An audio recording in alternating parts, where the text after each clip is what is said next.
Le capitaine Uhon avance avec son armée en renfort à l'unité du général Doku Kyuko.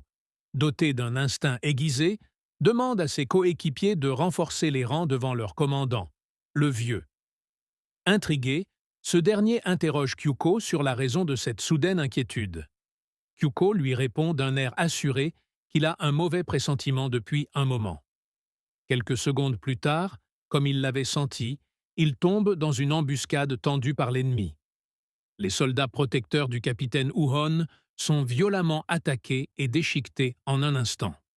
Face à cette scène, Uhon reste calme, mais on peut lire la colère dans son regard alors qu'il observe ses soldats à terre.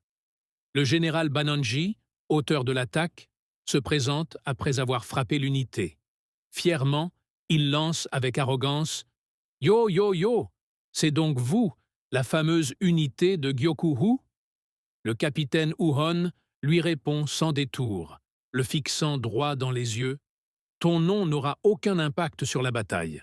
Je vais vite t'éliminer et oublier jusqu'à ton visage. » Profitant de l'échange, il se présente à son tour. « Je suis Uhon de l'unité Gyoku-U et je vais te percer le front d'un coup de lance. » Ainsi commencent les hostilités entre les deux hommes. Uhon impose rapidement sa maîtrise du maniement de la lance. Chaque attaque dégage une puissance qui surprend le vieux Banonji. Incapable de riposter efficacement, celui-ci tente de trouver une ouverture pour surprendre son adversaire. Mais la vigilance et la technique de combat d'Uhon, combinées à l'arrivée rapide d'un autre général en renfort, lui permettent d'échapper à la menace de Banonji. L'armée de Qin sur le flanc est. L'unité I-Shin avait été placée en stand-by. Hussein appela Shin. Ce dernier fut ravi de pouvoir prendre part, avec son unité, à la bataille. Shin demanda à Hussein « C'est enfin notre tour de briller, mon général ?» Hussein lui répondit d'un air calme « Prends 800 de tes meilleurs cavaliers et dirige-toi immédiatement vers la gauche. » Shin fut surpris par le choix d'Hussein. « Je dois prendre 800 de mes meilleurs cavaliers pour me diriger vers le champ de bataille où se trouve la Gakuka. » Hussein, connaissant les délires de Shin, lui donna un ordre strict. « Rends-toi sur le flanc gauche et apporte-moi la tête du général Kisui. » Une autre bataille majeure se déroulait en parallèle, opposant l'armée de la montagne à celle de Ryoyu. L'armée de Ryoyu fut surprise par la force de frappe des montagnards. La reine des montagnes fit une remarque. Mais l'ennemi se bat de façon bizarrement simple. Méfiante, elle se dit qu'il préparait peut-être un coup tordu et qu'elle devait intervenir selon la situation. Sois prêt à tout moment, général Heki. Quoi?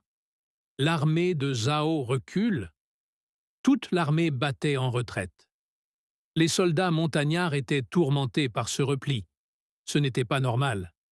Était-il raisonnable de les poursuivre? Se posait-il la question? Leur reine, forte de sa grande expérience de la guerre, leur répondit « Ce serait pire si nous les perdions de vue. Ils pourraient se diviser et partir vers Jiu. » Le général Eki, conscient de la situation, répondit « Quelle que soit l'intention de l'ennemi, c'est une aubaine pour nous. Nous devons à tout prix les empêcher d'approcher de Jiu que nous affamons. Les repousser vers l'arrière, c'est les éloigner de Jiu. » La reine, sans panique, répliqua « Cette retraite peut avoir deux raisons. Soit un terrain plus favorable à Zhao se trouve plus loin, soit un puissant renfort les attend. » Ces paroles ouvrirent les yeux de tous les soldats. Un puissant renfort? Le champ de bataille prit soudain une toute autre tournure. Des loups poussèrent des cris au-dessus des vallées. Les prédictions de la reine se vérifièrent. L'armée de Zhao s'était repliée parce qu'un immense renfort l'attendait. Les montagnards restaient stupéfaits, murmurant entre eux que des gens d'une autre race que celle de Zhao se trouvaient dans la ville. La reine ressentit alors un mauvais pressentiment et ordonna immédiatement « Hé! Préparez-vous à une offensive ennemie. » À peine eut-elle fini de donner l'ordre qu'ils furent chargés par l'ennemi.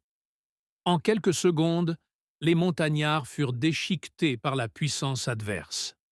Prenant conscience de la force surnaturelle de l'ennemi, la reine ordonna un repli immédiat de ses troupes. De l'autre côté, le roi allié de Zhao échangeait avec le représentant de Riboku. Dès le repli, la reine observait attentivement le champ de bataille. Elle aperçut des soldats ennemis descendant des montagnes sans hésitation. Elle ordonna « Tribu de Mela et de Khon, suivez-moi! Nous prenons cette montagne. » Les autres poursuivaient avec le général Eki.